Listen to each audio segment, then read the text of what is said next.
relationship capital. I talk about basically who you hang around is who you'll be. And then part of the problem in underserved neighborhoods is if all you see is symbols of success are gang members and drug dealers, then why is anybody surprised if that's who you become? And if you have people in your family who've not gone to college, then why does anybody think you're going to go to college? If you don't have engineers in your family, why does anybody think you're going to become an engineer? Now, you can do it because you're God's child and you're amazing. You can do anything you want to do. But the habits of your environment are not set up for you to succeed. If people around you don't read books, then there's no inclination for you to read books. If no one in your neighborhood or your family has a salary or owns a business, then where do you get that from? My point is everything's a club. I put this in the book, The Memo, and we teach this at Operation Hope every day. So go see Operation Hope, one of my Hope Financial coaches today.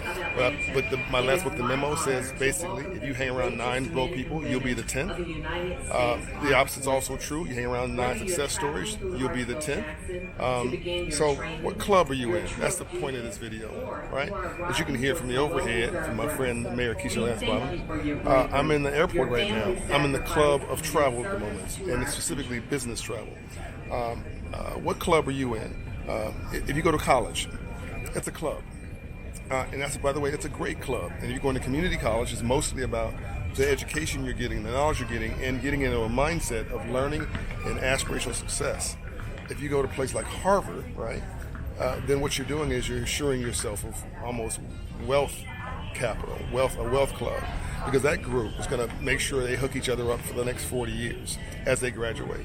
So people go to Harvard for different reasons. They go to a state college or a community college because you're going to get, in many cases, the same education. Are you starting to get it?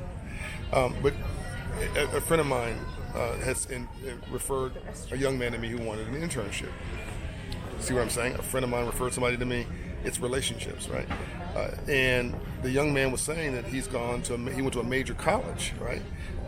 But he was in the sports program. He was in basketball program, which is great. But all he did was spend time with basketball players. All he did was go to practice. Even his off time was about basketball players.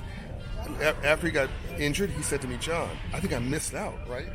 Because I should have been hanging around a different type of people when I wasn't practicing. I should have exerted myself to build different kind of relationship capital, because now that I'm injured, I don't have the context, the contacts, the relationships, the mindset of going and switching tracks and becoming a business leader, which is what he wants to do now, or to go into management, because that wasn't where his mind was. That's not what they trained him for.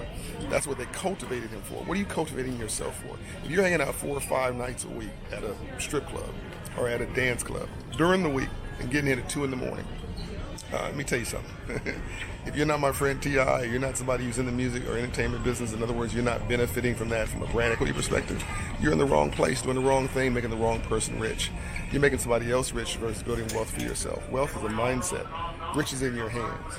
So this is a really important conversation. I'm going to cover it in detail in my next book, Building on Relationship Capital, talking about the club.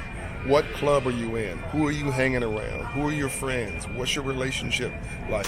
What's your friendships like? Look around you. Drive down the street. Look at people hanging out on street corners. Is that going to lead somewhere? I could tell you in middle school and high school whether you're on the right success track. This is really deep now.